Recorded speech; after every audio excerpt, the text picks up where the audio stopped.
Hello, everyone. I wanted to talk today primarily about what's inside each of us.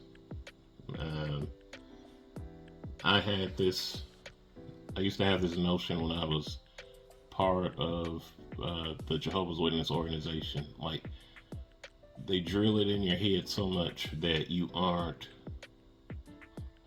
good enough on your own. That's what it boils down to.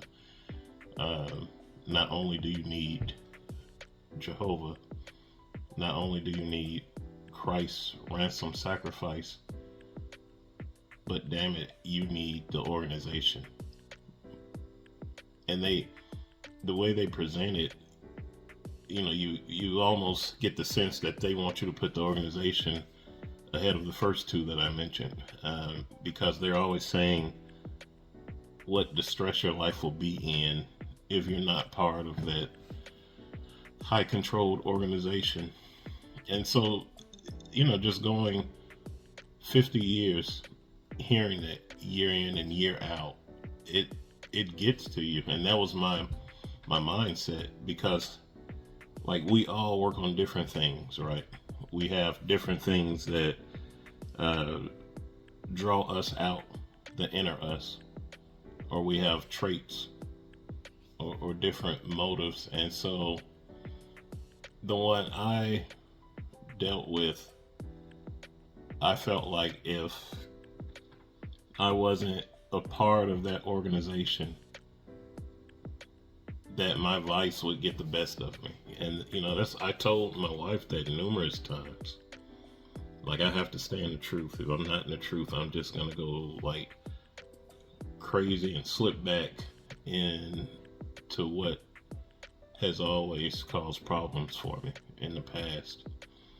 And so I think that played a part too in like how long I stayed as a PMO. Or, I'm physically going to meetings, but I'm like just a shell of a person, because inside I wanted to be anywhere and everywhere besides sitting in that Kingdom Hall.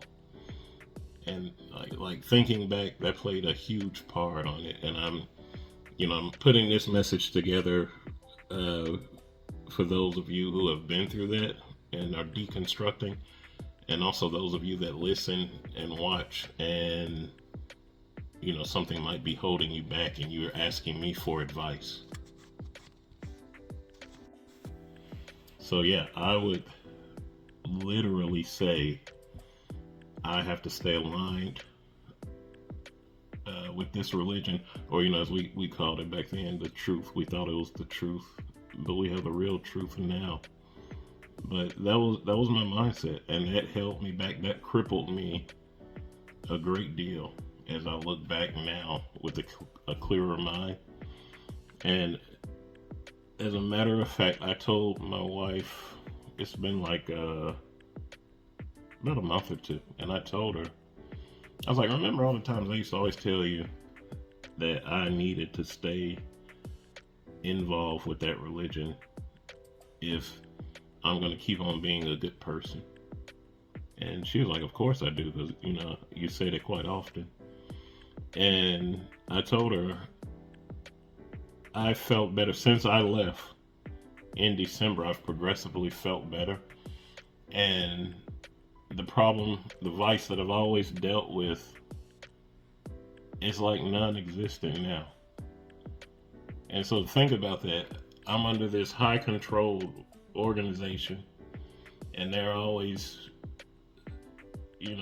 stressing that you need to stay aligned with us or else your life is going to go to hell. I struggle with it. I'm quite open with you all. I've been reproved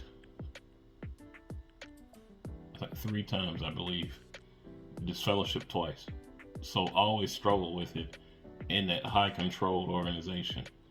I get out, I walk away from it, and for all the fact checking witnesses, I walked away in great standing. I was a ministerial servant.